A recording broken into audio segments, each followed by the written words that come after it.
troisième webinaire sur la thématique du Covid-19 et maladies auto-inflammatoires. Alors, le déconfinement est en marche, ça y est, nous y sommes. Il devrait insuffler un vent de liberté, ou presque, puisque les règles de distanciation sociale, le port du masque et les gestes barrières sont toujours d'actualité. Mais quelles sont les règles qui s'appliquent à vous, patients, souffrant de psoriasis, de dermatite atopique, de maladies de la peau? Le docteur Pierre-André Becherel, de l'hôpital privé d'Antony, dermatologue de réseau, vous répondra à toutes ces questions. Par ailleurs, pouvons-nous retourner au travail? Dans quelles conditions? En fonction de nos traitements? Cette fois-ci, le docteur François Macary essaiera et tentera de rassurer tous les patients en apportant des réponses claires et précises. Donc, le docteur François Macary, président de réseau et dermatologue mixte à La Varenne-Saint-Hilaire et à l'hôpital Bégin. Il ne vous a pas échappé ces derniers temps non plus que nous parlons énormément de la prise de poids moyenne des Français. On annonce 2,5 kg en moyenne de prise de poids. Alors, ce soir, nous avons le plaisir de recevoir le docteur Jacques Parier, médecin spécialiste en activité physique et de réadaptation, qui nous indiquera quels sont les bénéfices d'une activité physique en période de confinement et de déconfinement, mais surtout le lien bénéfique que l'activité physique peut avoir également sur les maladies inflammatoires de la peau. Donc, nous remercions bien sûr les associations de patients qui ont collaboré donc à l'organisation de ce webinaire et également notre partenaire Lily pour son soutien institutionnel. Donc, le docteur Pierre-André Becherel, à vous la parole. Nous l'avons perdu. Donc, nous allons commencer donc à parler de l'actualité Covid-19. On va attendre un instant. Donc, l'actualité Covid-19 et des maladies inflammatoires.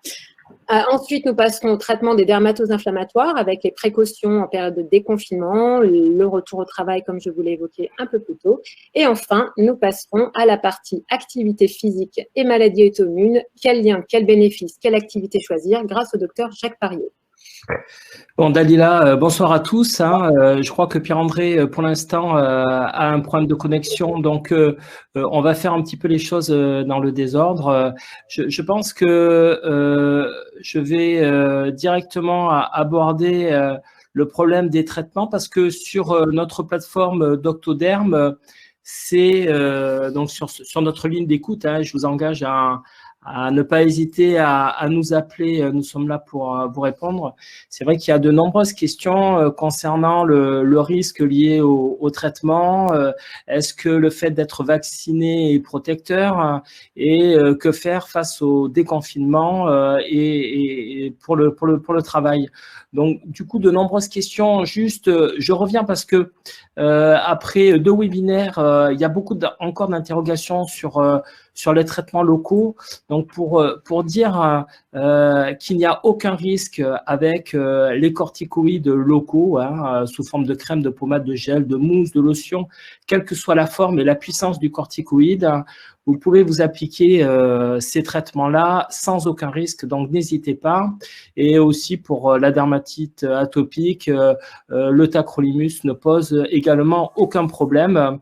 Juste aussi pour dire, pour les mains abîmées, prévenez effectivement ce problème en appliquant des émollients. Votre pharmacien pourra vous donner tous les conseils sur les crèmes barrières, notamment sur tout ce qui peut graisser les mains. Prévenez la dermite d'irritation liée notamment au lavage fréquent dû au savon. Et donc, graissez votre peau des mains. Les gels hydroalcooliques ne sont pas irritants, contrairement à ce qu'on croit. Par contre, effectivement, appliquer des gels hydroalcooliques sur des peaux lésées par le psoriasis ou l'eczéma peut poser problème. Donc, n'hésitez pas à appliquer des émollients. Évitez quand même les lavages trop fréquents. En tout cas, utilisez des savons doux ou des syndés sans savon. Et puis, les gels hydroalcooliques, eux, ne poseront aucun problème.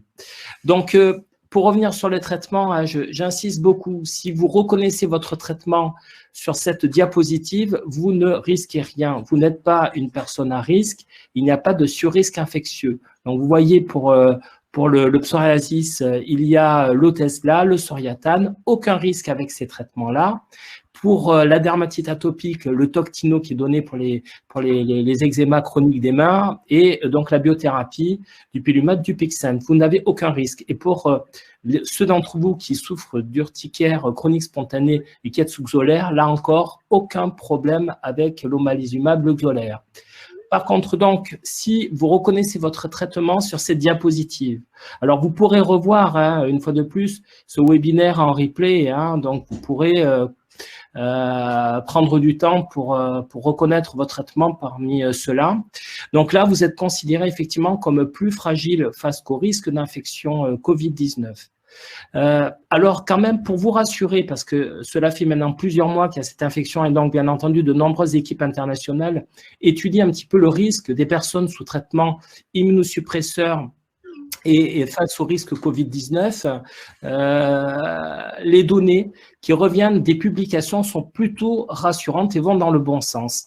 Il semblerait effectivement qu'il puisse y avoir un surrisque d'infection, surtout en début de traitement, c'est-à-dire dans les premiers mois d'initiation. Mais par contre, il ressort des différentes études qui commencent à être publiées qu'il n'y a pas d'augmentation du risque de faire une forme grave ni de décès avec ces traitements-là. Donc, c'est quand même plutôt rassurant. Je tiens à vous rassurer, si vous reconnaissez votre traitement sur cette liste, vous êtes peut-être un peu plus à risque de faire une infection Covid-19, mais on n'a pas démontré qu'il y avait un surrisque de forme grave ni de décès. Juste pour vous dire que le fait que vous soyez vacciné dans le cadre des préventions des risques infectieux sous ces traitements immunosuppresseurs, vacciné, un carnet à jour de vaccination, vacciné contre la grippe, vacciné contre le pneumocoque, ne vous protège pas du risque infectieux Covid-19. Voilà, parce que là aussi, de nombreuses interrogations remontent sur notre plateforme Doctoderm.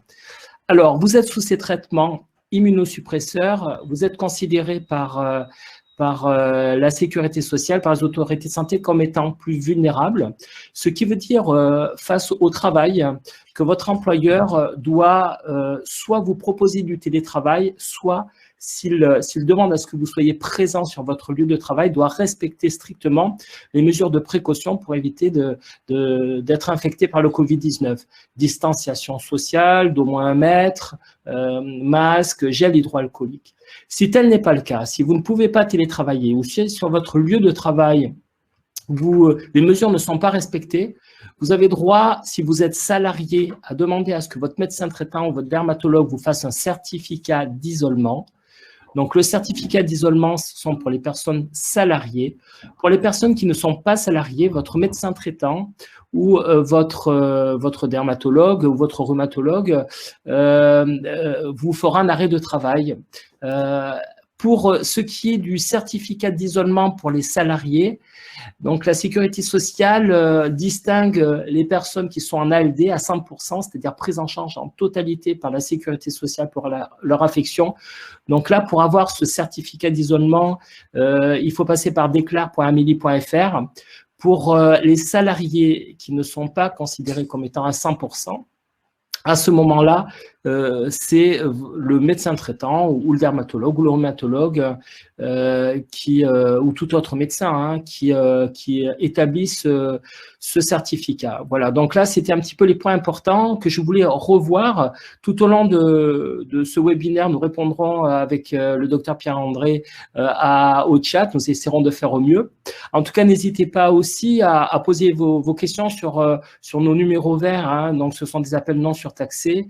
Et voilà, nous répondrons bien volontiers à toutes vos interrogations. Cette ligne est prolongée pour vous accompagner tout au long du déconfinement. Pierre-André, tu m'entends ? Moi, je t'entends, mais m'entendez-vous ? Oui, on t'entend très bien. Oui. Donc, on te laisse la parole pour l'actualité sur le Covid. Super, merci beaucoup et pardon à tout le monde des problèmes de Wi-Fi. Voilà, super. Donc, pour tous ceux qui étaient présents éventuellement lors des webinaires précédents, donc c'est une mise à jour que je vais présenter. Il y aura des points communs, mais une mise à jour sur les données un peu plus récentes qu'on connaît, sur le coronavirus, effectivement, sur maintenant les nouveaux moyens de diagnostic, pour tenter de faire une petite mise au point, j'espère la plus didactique et la plus simple possible. Voilà, donc c'est pas compliqué, je vais vous l'expliquer. Ce qu'il faut comprendre, pour voir un peu la complexité des choses, c'est ce qu'est un virus, en fait. Un virus est un être vivant, c'est très paradoxal. C'est un être vivant qui est le plus simple possible. C'est presque rien, un virus. Et normalement, c'est un parasite obligatoire d'une cellule. Ça ne peut pas exister. Ça ne parasite pas une cellule d'un homme, d'un animal, etc. Donc, vous voyez, à la fois, c'est très fragile et à la fois, c'est très puissant avec tous les dégâts que ça peut représenter. Donc, un virus, ça rentre dans une cellule et ça va venir parasiter, ça va venir détourner à son service les moyens de réplication de la cellule.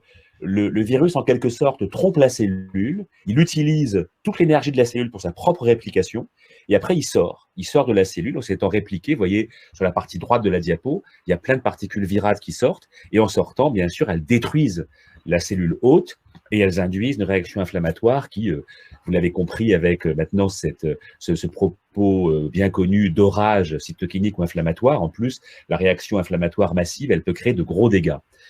Ça peut se résumer de façon plus précise sur cette diapo.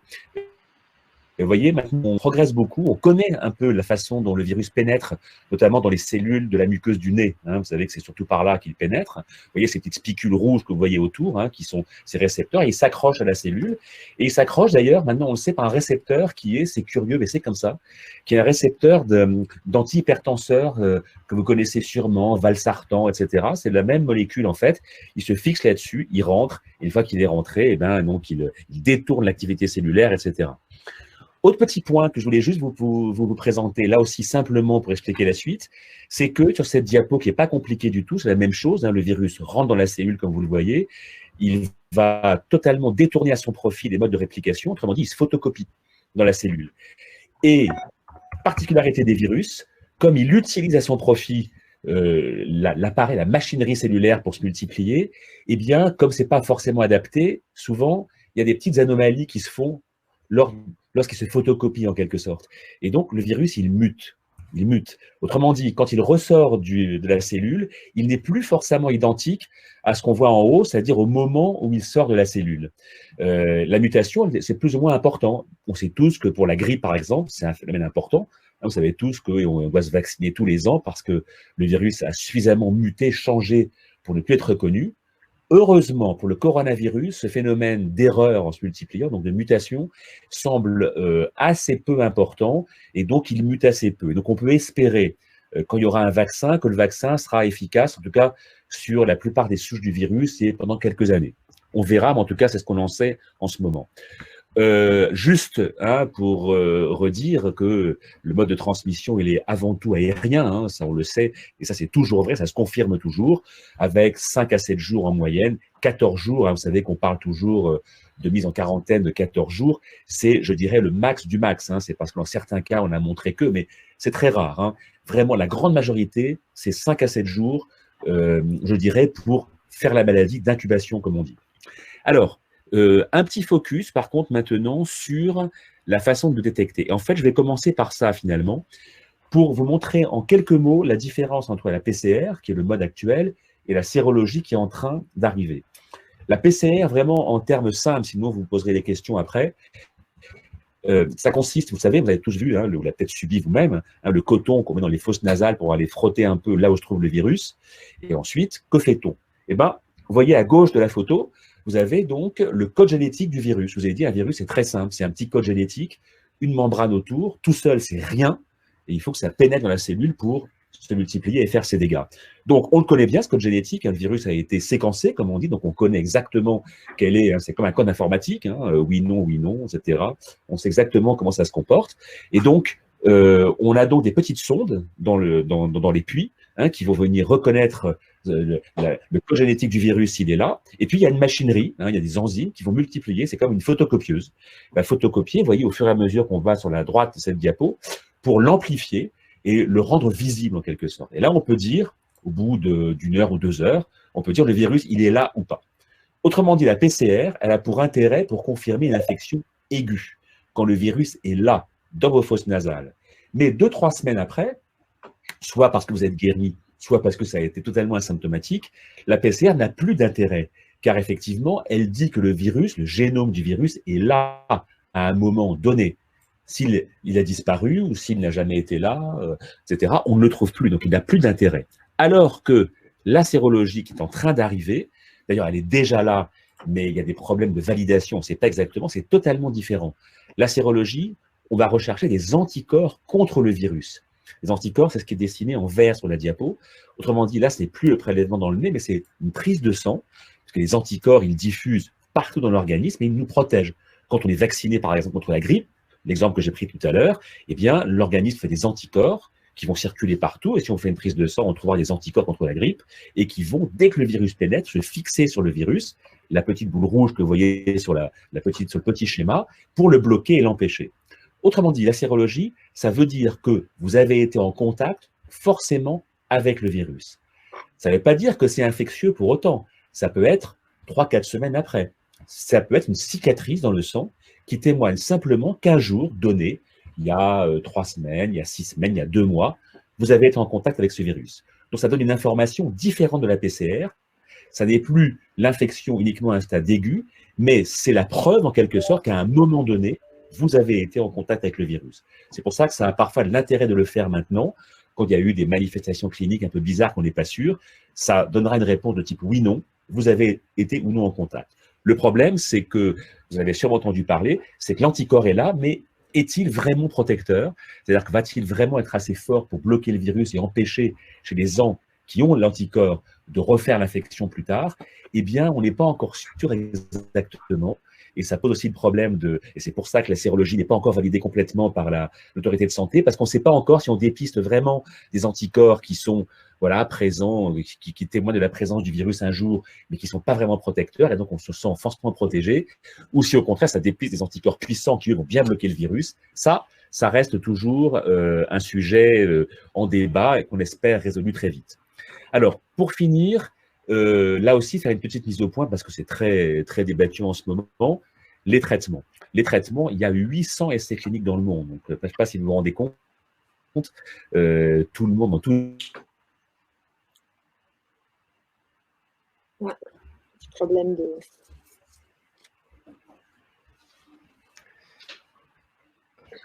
Ah, donc il y a... il y a un petit problème redisparaît. Mais enfin, oui, c'est une mise au point un petit peu sur des traitements. Et Ah ben, oui. Pierre-André, c'est bon. C'est bon, voilà, oui. Voilà, donc, la chloroquine, franchement, il n'y a rien pour l'instant qui dit que vraiment ça a l'intérêt de la prendre. C'est très disparate. Il y a une molécule qui est appréciée aux États-Unis, le remdesivir, mais c'est très contradictoire. Donald Trump en a beaucoup parlé de façon un peu triomphante, mais les résultats sont vraiment très paradoxaux. En France, le tocilizumab, qui est un anticorps qui était là pour bloquer l'orage du virus, et ben franchement, c'est pas aussi net que ça. Vous avez peut-être entendu la polémique récente. Un comité scientifique d'assistance publique a même démissionné en estimant qu'on avait crié victoire un peu trop tôt. Donc réellement, malheureusement, pour les molécules disponibles, il n'y a rien de concluant pour l'instant. Alors, je commence à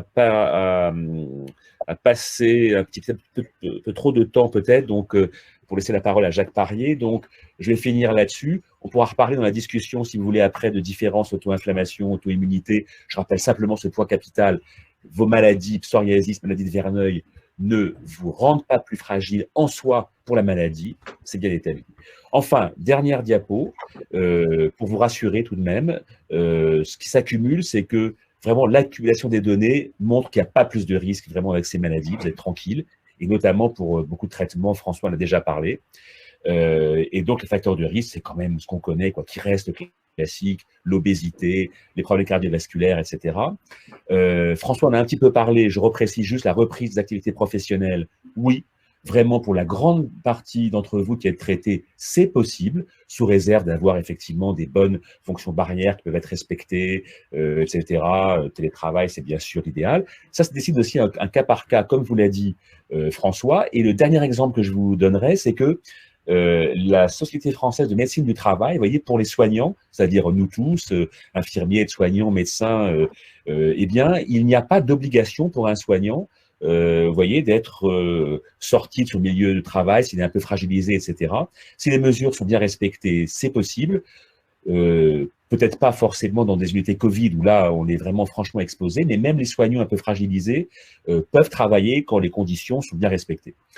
Donc voilà pour la petite mise au point que je voulais vous faire. C'était un petit peu long, mais c'était notamment pour revenir sur ce problème de la sérologie qui, je pense, travaille beaucoup de gens. C'est pas forcément toujours facile à comprendre. Et je pense maintenant qu'on peut donner à François la parole à Jacques. Hop, hop, hop, hop, trop. Non, non, stop, stop, stop. Hop, donc, Jacques, le docteur Jacques Parier. Alors, docteur, justement, comment l'activité physique va nous permettre de perdre ces kilos peut-être cumulés pendant cette période de confinement et surtout comment adopter les bonnes habitudes pour être en forme toute l'année et notamment quand on a une maladie inflammatoire de la peau. Donc, je vous laisse répondre. Les maladies auto-immunes, maladies auto-inflammatoires, sont des maladies qui peuvent être très invalidantes, mais il existe, en dehors des traitements que vous avez évoqués, il existe un traitement qui est simple et c'est tout bêtement l'activité physique. Alors on en parle, on en reparle pour tout, on a l'impression que ça sert à tout et que ça va tout guérir, mais c'est véritablement quelque chose, un apport formidable pour toutes ces personnes qui sont atteintes de ces pathologies dermatologiques. En définitive, l'organe qui est la peau, et les dermatologues, j'espère, me contrediront pas, va réagir un petit peu comme une articulation qui aurait été trop sollicitée. Si vous l'agressez et que vous avez une maladie auto-immune, eh bien, vous allez pouvoir avoir une réaction importante, une réaction importante et la peau va mal réagir. Et donc, l'activité physique va pouvoir compenser ce phénomène pour peu qu'on adopte un certain nombre d'attitudes qui ne soient pas trop agressives vis-à-vis de cette peau, qu'elle s'habitue à une activité physique progressive et régulière. Alors justement, docteur, quel est le bénéfice d'une pratique régulière de l'activité physique sur ces maladies? Eh bien, on constate que l'activité physique va permettre de limiter la réaction inflammatoire qui est en définitive l'une des bases de ces maladies. Et cette diminution de l'activité va pouvoir se faire si petit à petit, en pratiquant, on va libérer un certain nombre de substances, des phénomènes, des agents qui vont donner des messages comme quoi l'agression n'est pas inquiétante et qui petit à petit vont être des facteurs anti-inflammatoires. Et justement, à quel rythme, comment vous conseillez de mettre en place une activité physique? Car souvent, on va trop vite, trop fort, parce qu'on a un objectif de perte de poids avant l'été, mais quels sont vos conseils en tant que spécialiste pour optimiser cette… voilà. Absolument. Très souvent, la population qu'on essaye d'aider n'a pas pratiqué de sport depuis un certain temps ou pas d'activité physique. Donc, il faut retenir deux critères, modération et progression. Il est bien évident que quand on va se remettre à une activité physique, on ne va pas jouer au football et au rugby. On va utiliser des sports qui vont nécessiter des actions qui vont être progressives, pas d'actions explosives. Il est sûr que c'est plus amusant de faire de la Zumba que de faire du yoga, mais il faut accepter d'être progressif. On va pouvoir certainement, après, évoluer vers des choses qui seront plus intenses. Est-ce que l'activité physique peut permettre également de prévenir les poussées de psoriasis, d'eczéma, voilà, avec cette pratique régulière? Alors, récemment, il y a une réponse qui s'est faite et en cherchant dans la littérature, une étude américaine, on pressentait un petit peu les choses, mais une étude américaine très sérieuse avec un grand nombre de cas, c'était des femmes, des infirmières, donc dans un milieu médical. On a vu, c'est une étude qui s'est étalée sur de très nombreuses années, on a vu que le taux de psoriasis qui se déclarait chez ces femmes qui pratiquaient régulièrement l'activité physique était moindre que dans la population tout venant. Donc c'est très encourageant et c'est encore un argument pour vous dire faites de l'activité physique progressive et vous avez de bonnes chances, si vous n'avez pas de psoriasis, de ne pas en avoir. À ce sujet, quelles sont les activités physiques? Y a-t-il des activités physiques plus préconisées donc, pour ces personnes souffrant de maladies inflammatoires de la peau où toute activité physique peut être pratiquée? Alors, toutes les activités physiques ne sont pas égales. Il est évident qu'il y a des sports, on en a parlé tout à l'heure, au point de vue intensité, qui ne sont pas recommandés parce qu'à ce moment-là, vous avez une réponse de votre organisme qui va répondre sous un mode inflammatoire. Donc, il faut absolument choisir des activités qui ne vont pas exposer à ce risque. Et puis, il y a des activités qui peuvent générer également des agressions sur la peau. Par exemple, vous comprenez bien que si vous êtes judoka, le fait d'avoir un kimono, le fait d'avoir ces frottements, eh ben, ça va pas être très favorable. Vous pouvez avoir, par exemple, dans le vélo, dans certains tenues de sport, eh bien, vous pouvez avoir une agression qui va se produire au niveau du frottement, qu'on appelle le phénomène de Koebner, qui peut majorer des phénomènes cutanés, et donc il faut bien sûr les éviter. En ce qui me concerne l'eau, un petit détail. Très souvent, on a peur que l'eau soit agressive. Eh bien, il semblerait que non. Si jamais si on se rince suffisamment correctement après être passé dans une piscine, il semblerait que l'eau salée l'eau qui pique un petit peu sur ces zones de peau qui sont abîmées, eh bien, ça rentre dans l'ordre. Alors là, c'est les dermatologues qui nous diront ce qu'il faut faire, qu'il faut appliquer comme type de crème après pour éviter le désagrément secondaire, mais a priori, ça n'a pas l'air d'agresser particulièrement la peau. Donc très bien. Et concernant donc justement donc la transpiration et le frottement, certes, il y a des activités, mais si vraiment une personne est passionnée, elle a envie de pratiquer cette activité physique, on dit toujours que la maladie est déjà un fardeau. Pourquoi se priver d'une passion? Est-ce que tout de même, il n'y a pas des solutions en adoptant peut-être les vêtements utilisés, en privilégiant certaines matières qui peuvent permettre effectivement aux patients de quand même pratiquer cette activité physique avec des adaptations, comme vous le préconisez parfois? Absolument.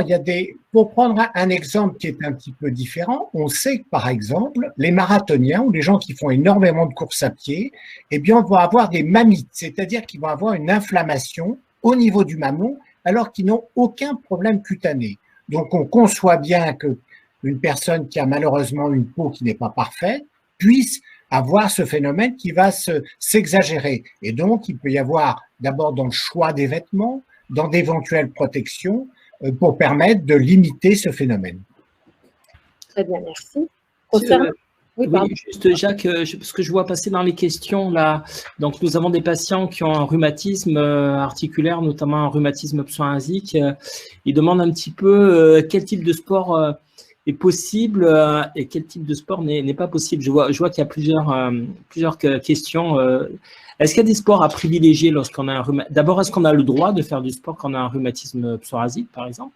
Bien sûr, et c'est même recommandé, sachant qu'il faut s'adapter, c'est-à-dire que si vous avez une poussée inflammatoire au niveau d'une articulation, cette articulation-là, il faudra la laisser au repos. Mais si vous avez, par exemple, un problème au niveau de votre pied ou au niveau du genou, dans un certain nombre de cas, vous pouvez faire du vélo d'appartement sans que ça soit trop agressif. Si véritablement l'articulation est trop touchée, qu'elle souffre trop, eh ben vous allez travailler pendant un certain temps les membres supérieurs, faire des abdominaux, faire travailler un petit peu avec des élastiques. Donc il y a tout un phénomène d'adaptation qui permet de ne jamais arrêter cette activité physique et donc d'aller dans le sens qu'on a évoqué tout à l'heure.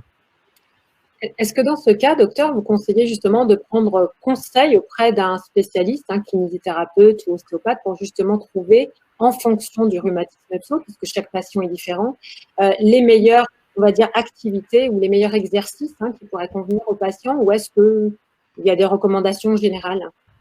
Sûrement. Dans ce cas, par exemple, on sait très bien que dans les rhumatismes inflammatoires, comme dans les problèmes mécaniques, eh bien, il est toujours intéressant d'avoir un kinésithérapeute qui va parfois en quelques séances faire de la rééducation, c'est-à-dire qu'il va vous éduquer en vous disant, voyez, cet exercice, bien entendu, il n'est pas adapté pour vous. Vous n'allez pas faire des sauts à la corde. Si votre genou vous fait mal, vous allez plutôt faire ce type d'exercice ou celui-là. Et donc, dans ce domaine, tous ces professionnels de la santé, kinésithérapeutes, ostéopathes, peuvent tout à fait vous orienter et vous éduquer. Et après, en fonction de votre tempérament, vous allez le faire vous-même, ou parfois, c'est intéressant d'avoir un petit rappel, une fois par semaine, une fois par mois, pour continuer. Très bien, je vous remercie.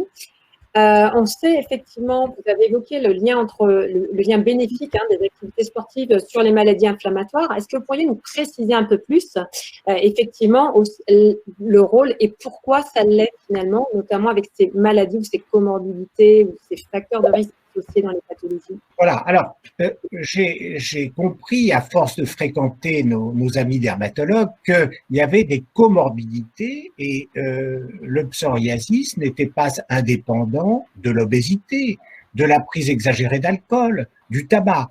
Et l'activité physique va pouvoir jouer sur ces différents facteurs. On n'imagine pas un sportif de haut niveau qui va fumer ou qui va être obèse.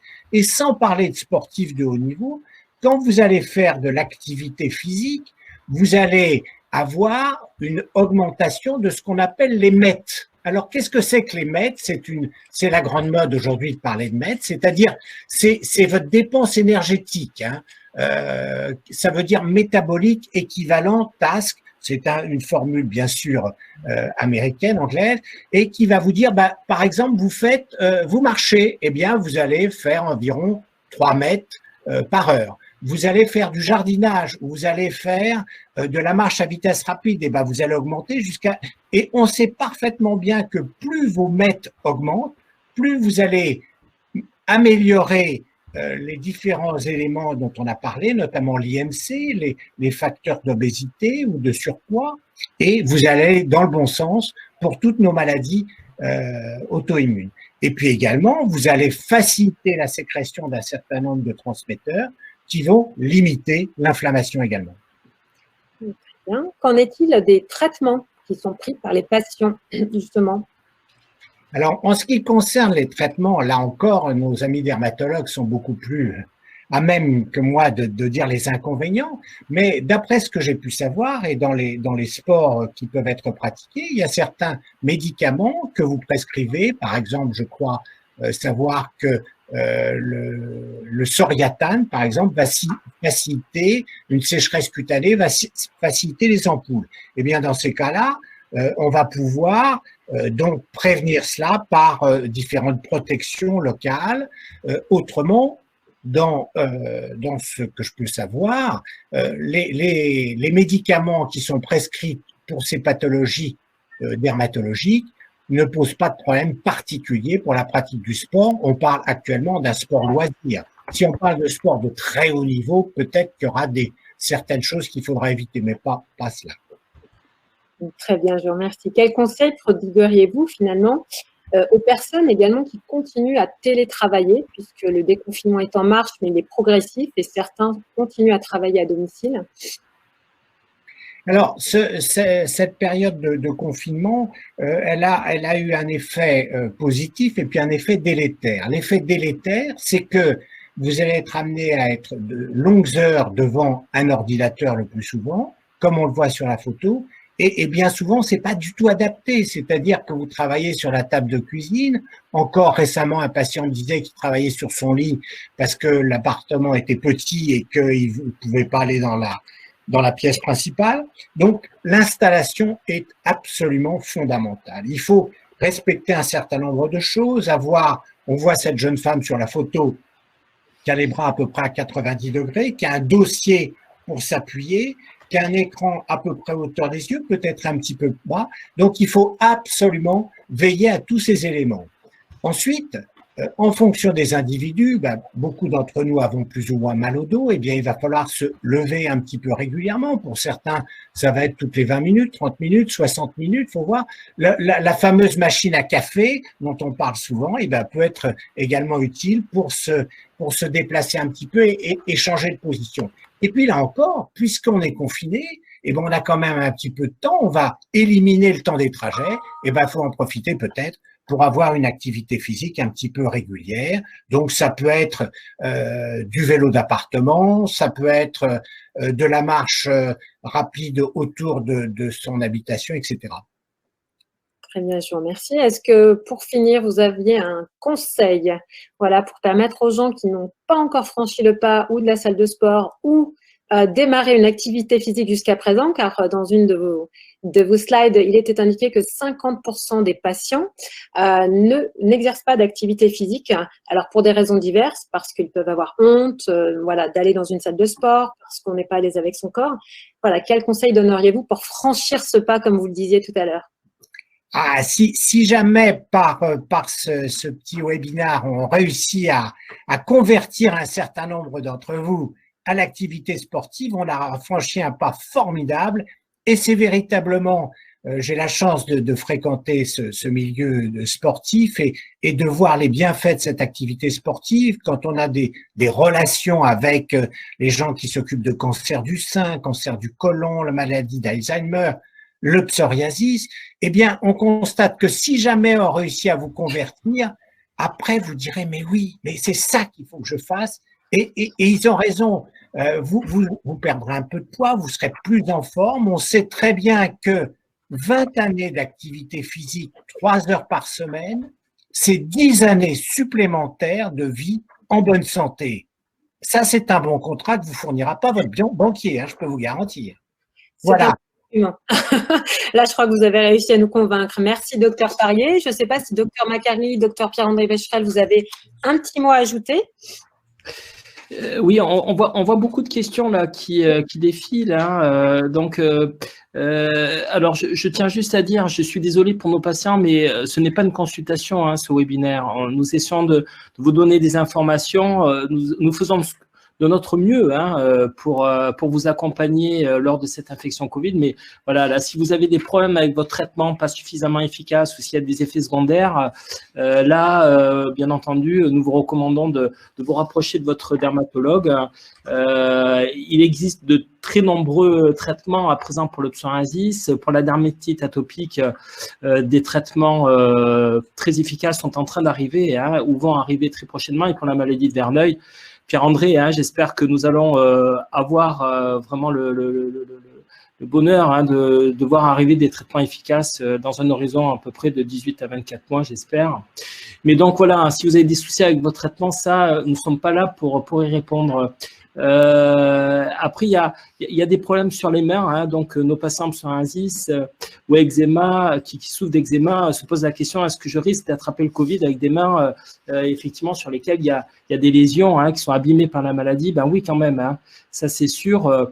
Il faut que vous fassiez attention à ce que vous touchez. Alors après, les gants, d'abord ça peut irriter aussi, hein, les gants en latex notamment. Si vous sentez que du fait de votre affection, vous n'êtes pas en sécurité sur votre lieu de travail et que votre employeur ne peut pas privilégier le télétravail, je crois vraiment qu'il faut que vous retourniez vers votre soit dermatologue, soit rhumatologue, soit votre médecin généraliste pour avoir soit un certificat d'isolement pour les patients salariés, soit un arrêt de travail pour les autres. Voilà. Donc ça, bien entendu, c'est accompagné de votre médecin, mais votre médecin est là pour ça aussi. Par contre, donc j'insiste parce que je vois de nombreuses questions là-dessus. Votre employeur n'a pas à connaître, hein, votre traitement et n'a pas à connaître votre maladie. Et nous, médecins, il y a ce qu'on appelle le secret médical. Donc, vous n'avez pas à justifier. C'est à votre médecin qui vous accompagne de faire un certificat d'isolement ou un arrêt de travail. Mais vous n'avez pas à justifier de votre handicap au travail du fait de l'infection Covid. Très bien, merci pour ces précisions très utiles, hein, docteur Macari.